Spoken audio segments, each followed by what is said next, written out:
creio nas promessas de Deus. Eu creio nas promessas de Deus. Eu creio nas promessas do meu Senhor. Eu creio nas promessas de Deus. Eu creio nas promessas de Deus. Eu creio nas promessas do meu Senhor. Se sou fiel, se sou fiel, Ele me confiará mais. No pouco, meus passos, se sou fiel, no pouco,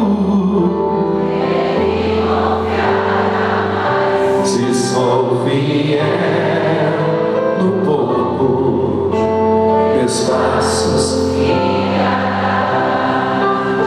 É tão fácil a gente entender a palavra de Deus. Ela é tão simples que ela vai caindo dentro do coração e vai simplesmente sendo semeada e vai nos ajudando a perceber aquilo que são as respostas de Deus na nossa vida. Se eu sou fiel no pouco, Ele é essa a promessa de Deus. É a promessa que vai permeando a nossa vida e vai nos ajudando a entender que em cada momento que essa palavra é aberta, nós vamos mergulhando naquilo que é o projeto de Deus. Em cada momento que essa palavra é proclamada, nós vamos entendendo aquilo que o Senhor tem para cada um de nós. Tudo aquilo que é visível, tudo aquilo que é invisível, criado por Ele, como dizia a primeira leitura de hoje. Aquilo que nós vemos e aquilo que não vemos, aquilo que sentimos ou aquilo que não sentimos, brota do coração de Deus. E aí a palavra ela vai ganhando um sentido. A palavra ela vai nos dando a possibilidade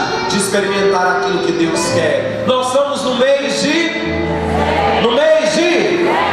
e setembro é o mês da e a gente sabe disso e proclama. Palavra que entra no nosso coração, palavra que deveria ser acolhida, palavra que deveria ser vivida, palavra que deveria ser bebida e comida a cada dia por nós, palavra que deveria nortear o meu coração e o seu coração para entendermos as respostas de Deus. Ontem à tarde eu dizia, a gente muitas vezes recebe o título de não ler a palavra de Deus, porque tem gente que fala assim, sabe padre, eu até que começo, eu até tento, mas eu não entendo.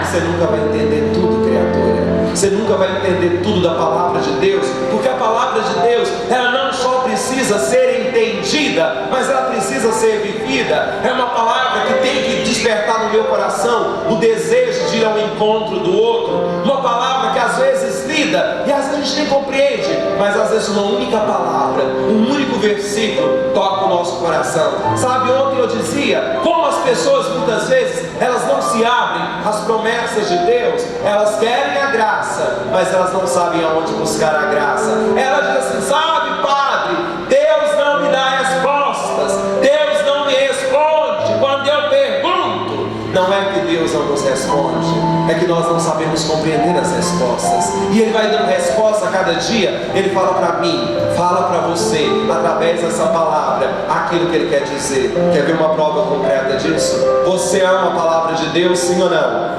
Sim ou não? Você conhece a palavra de Deus, sim ou não? Então olha para a pessoa que está ao seu lado e presta atenção. Diga para ela, espere eu terminar o que você vai dizer. Diga para ela um versículo bíblico. Calma, um versículo bíblico. Você vai dizer capítulo e versículo. Só não pode ser o Senhor é meu pastor e nada me faltará. Fala para ela. Fala para ela. Diga para ela. Já disse? Já disse? Já disse? Tem ali a outra dizendo, eu e minha casa serviremos ao Senhor. Qual que é? Em que livro está escrito isso? Capítulo? Versículo? E a gente fala assim, Paulo, às vezes é tão complicado. Entenda isso que o padre vai te dizer. Recitar o versículo bíblico é a coisa mais fácil do mundo. A gente sabe alguns de cor, e há pessoas que sabem tantos de cor, meu Deus. Tem gente que fala assim, lá em Mateus capítulo 5, versículo tal, está dizendo que Jesus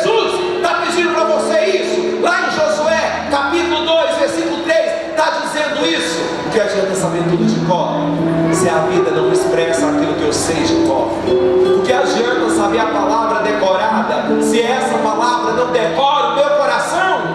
O que adianta saber tudo, capítulos e versículos, se eu não vivo aquilo que Deus está pedindo? A primeira leitura diz: é preciso acolher no coração para poder frutificar. É preciso acolher a cada dia para você saber aquilo que Deus está pedindo. E não adianta, povo santo, não adianta mais fingir. A primeira coisa que nós deveríamos fazer ao levantar seria dizer: obrigado, Senhor, por esse dia. Abrir a palavra e ver aquilo que Deus está nos dizendo. Perguntar para Ele como que nós vamos caminhar. A igreja é sábia. Me dá uma leitura, me dá um salmo e ainda me dá um evangelho para que eu possa mergulhar naquilo que Deus quer. Tem gente que quer conhecer a Deus e só quer escutar de Deus, só quer escutar de Deus. Falar de Deus é tão fácil para aqueles que já têm uma experiência dele, mas é tão complicado para aqueles que não querem viver a experiência de Deus. Mais do que falar de Deus, é preciso experimentar a Deus.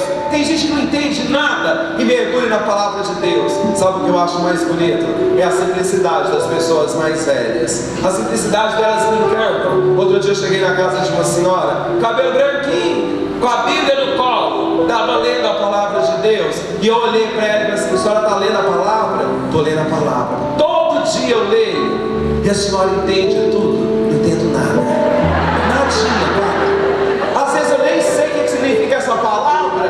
Às vezes eu pergunto para um, às vezes eu pergunto para outro, às vezes eu não entendo nada. Eu falo assim: mas por que a senhora lê então? Se a senhora não está entendendo nada. Ela falou assim para mim: porque todo dia quando eu leio, queima aqui dentro, mas queima tanto, que eu não preciso entender tudo, Padre, porque aqui dentro já queima de uma forma tão grande. E é isso que Deus fala para nós hoje. É aquilo que queima aqui dentro que dá sentido à nossa vida. É aquilo que arde dentro do coração que vai norteando a nossa vida. É aquilo que grita, que nos faz perceber que Deus está ali, que Deus manifesta ali. A gente pode ter estudado teologia como eu estudei, pode ter mestrado, pode ter doutorado em tudo. Posso saber o significado do grego, do latim, das palavras mais profundas, mas aquilo que toca é a experiência que vem de Deus. É aquilo que Deus fala lá dentro, que não precisa de nenhum estudo, que não precisa saber nenhuma língua especial.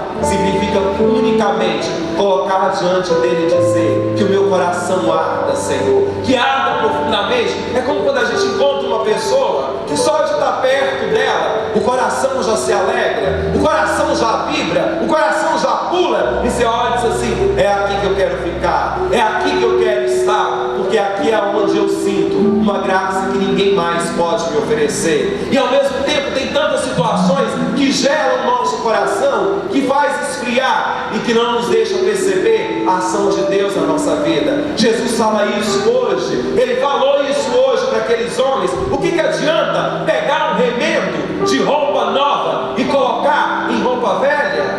O que adianta? Vai repuxar? O que adianta pegar um vinho novo e colocar em odres velhos? Vai arrebentar tudo. Vinho novo em odres novos. Aquilo que é velho diante daquilo que é velho. E aí nós compreendemos aquilo que Deus está dizendo para nós quando Ele olha para você hoje. E quando eu te fiz a pergunta: tem muita coisa velha na sua casa? Sim ou não? Sim ou não? Sim ou não? Tem muita coisa velha na sua vida? Sim ou não? E tem, assim como tem coisas novas. E quantas coisas velhas você fica cultivando? Quantas coisas velhas você tem vontade de voltar lá e viver tudo de novo? Tem gente que fala assim: Padre, mas no início era tão lindo, eu queria viver tudo aquilo de novo. Não tem jeito, e não vai ter jeito nunca. A novidade de Deus, ela vai sendo repetida a partir do momento em que eu experimento aquilo que Deus quer fazer. Sabe, eu estava dando uma entrevista e a pessoa perguntou assim para mim: Padre, se o senhor tivesse a possibilidade de voltar lá no passado, o que o senhor faria? O que o senhor faria ou o que o senhor deixaria de fazer? Que pessoas o senhor colocaria na sua vida? E que pessoas o senhor tiraria tiraria da sua vida? Quando ela me fez essa pergunta, eu parei um pouco. Eu olhei para ela e disse assim: eu não quero nunca voltar no passado. Eu não preciso voltar no passado.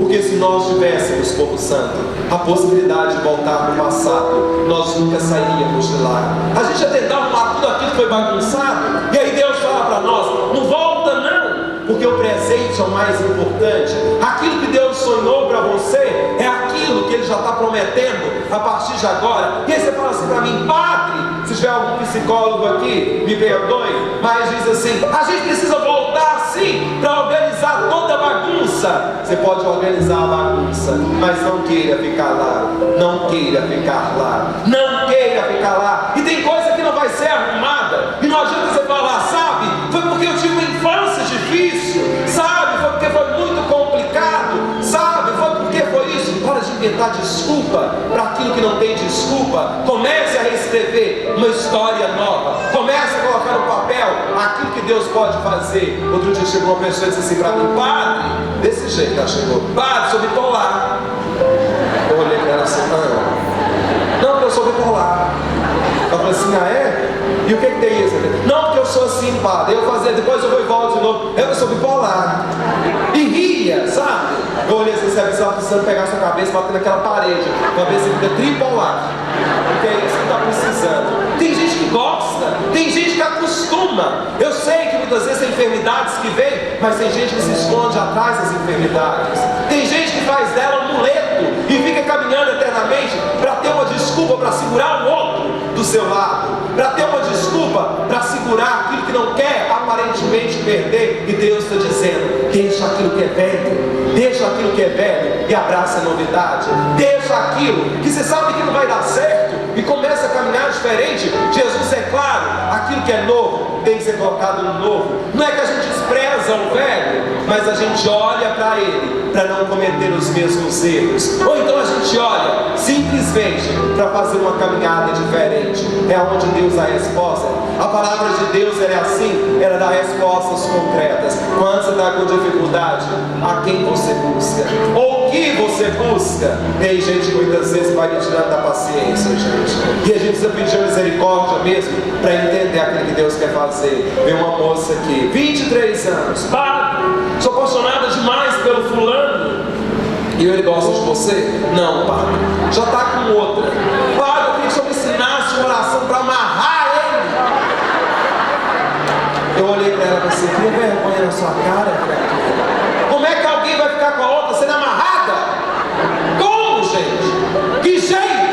O outro tem que estar comigo na liberdade. Aquilo que dizia Jesus: enquanto eu não experimentar um novo na minha vida, eu não dou passos concretos. Enquanto eu não der passos concretos, eu não experimento a novidade de Deus. E aquilo que é novidade de Deus é o que vai nos libertando. São as respostas que Ele vai dando, que vai nos ajudando a encontrarmos com a pequenez de cada um, e vai abrindo as janelas da nossa existência, simplesmente para entender aquilo que Jesus diz: quando alguém descobre o vinho velho, ele não quer mais o novo, porque o vinho velho, ele traz o melhor sabor na nossa vida. E aquilo que traz o melhor sabor na nossa vida é a palavra de Deus, que uma vez que é aberta, se torna tão atual para cada um de nós. Tem gente que fala assim: padre, já escutei essa leitura 10 vezes. Você pode escutá-la 1000, que ela sempre vai soar diferente, que ela sempre vai trazer uma novidade para cada um de nós, porque é palavra de Deus. Aquilo que é velho é aquilo que sai da boca do homem. Aquilo que é velho é aquilo que sai da nossa boca. Tantas promessas que não são cumpridas, tantas coisas ditas, e a pessoa volta a fazer a mesma coisa. Olha para essa pessoa que está ao lado e diga para ela: deixa aquilo que é velho, filha. Deixa aquilo que é velho. Deixa aquilo que é velho. Caminho novo. E aí tem que ter coragem.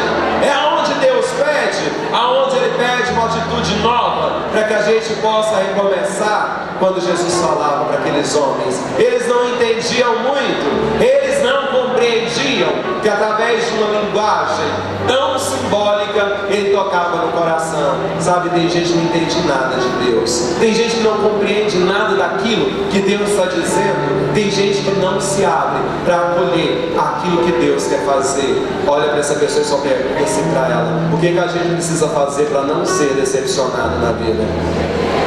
O que a gente precisa fazer? O que precisa fazer para não ser decepcionado na vida? Só olha para ele e pergunta isso, para ele poder restaurar a sua vida. Já perguntou? O que a gente precisa fazer para não ser decepcionado? O que precisa? O que precisa? Morrer não, criatura. Até morrer de decepção dos outros. O que mais? Deixar de conversar com as pessoas, deixar para lá, não adianta. É fuga. A gente só não é decepcionado quando a gente não cria expectativas, quando a gente deixa o outro apresentar-se naquilo que ele é, quando a gente assume o outro na sua fragilidade, quando a gente deixa tocar a existência e simplesmente vai permitindo que a vida vá nos mostrando aquilo que nós somos e que temos. Jesus sempre dizia isso. As decepções aparecem para que nós possamos enxergar que algumas pessoas passam pela nossa vida para nós entendermos e não sermos como elas.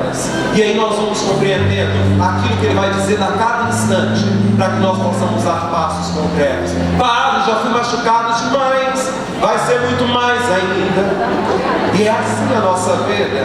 Agora, quando eu me abro para a experiência daquele que é o sagrado, eu vou entendendo aquilo que o Senhor pode fazer. E as respostas, elas surgem de forma tão simples, numa entrega que seja verdadeira, numa palavra que seja sincera, num coração que se rasga para que o outro perceba que ali é espaço de Deus. O problema é que a gente vai preenchendo os vazios da nossa história com tantas situações que muitas vezes deixam buracos enormes, que você vai ver depois e que fere profundamente. Abra a mala da sua história, abra as malas da sua vida, começa a tirar aquilo que é velho, coloca um novo de Deus. Não precisa jogar fora, só coloca cada coisa no seu devido lugar. Coloque cada coisa no seu devido lugar, para você entender aquilo que Deus está fazendo. Desapegar de algumas coisas é sinal de um amor que transforma a nossa vida. Ontem quando eu estava lá em São Francisco, eu dava esse testemunho de uma mulher que eu visitei como santo. Quando eu cheguei na casa dela, uma tristeza enorme, ela perdeu o filho. O filho dela tinha falecido, porque foi com o pai. O filho foi com o pai para a fazenda, e ele estava em cima do trator, e numa bacada o filho caiu, e o pai passou por cima da cabeça do filho. Passou por cima da cabeça dele, e aquele desespero tão grande, já há bastante tempo. Tem 2 anos isso, me chamaram para rezar com essa família. Quando eu cheguei para rezar com essa família, ela falou assim: padre, entra aqui no quarto dele. O quarto estava igualzinho, 2 anos se passaram, e aquele quarto estava igual. A cada ano ela fazia a festa de aniversário daquele menino. Ela chamava todo mundo, e com um boneco ela fazia a festa temática.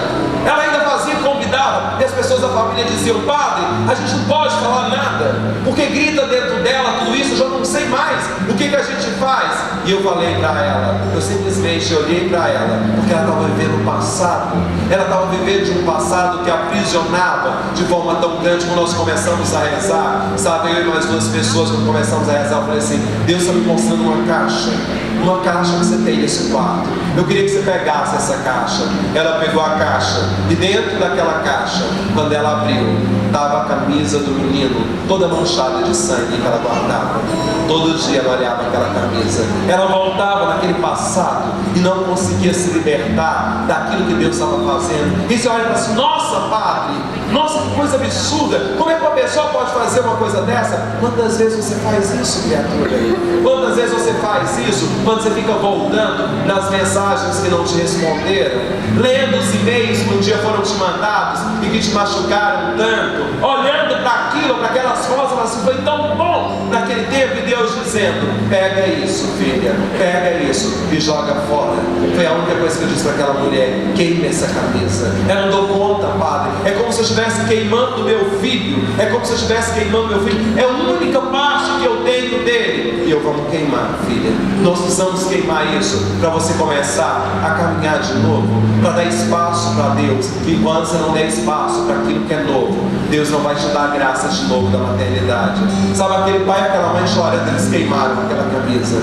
Quando ela queimou, ela olhou para mim e disse assim: agora eu começo a viver de novo, né, pai? Agora eu começo a viver de novo. Sabe o que é isso que Deus está dizendo para nós? Começa a viver de novo. Para de guardar nas caixas. Para de colocar nas caixas da sua vida aquilo que Deus já falou que não tem que ficar mais ali.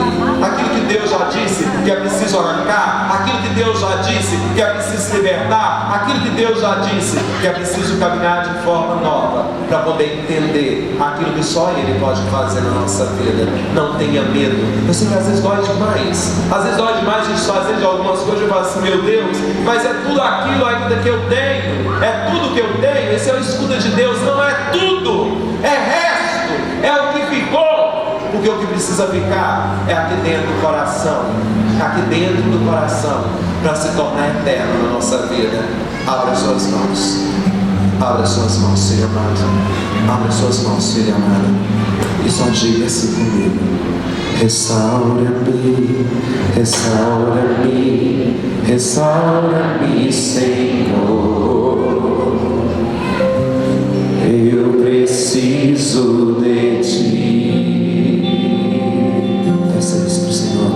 Restaura-me, restaura-me, restaura-me, Senhor. Eu preciso de Ti. Diz mais uma vez: restaura-me, restaura-me, restaura-me, restaura-me, Senhor. Eu preciso de Ti.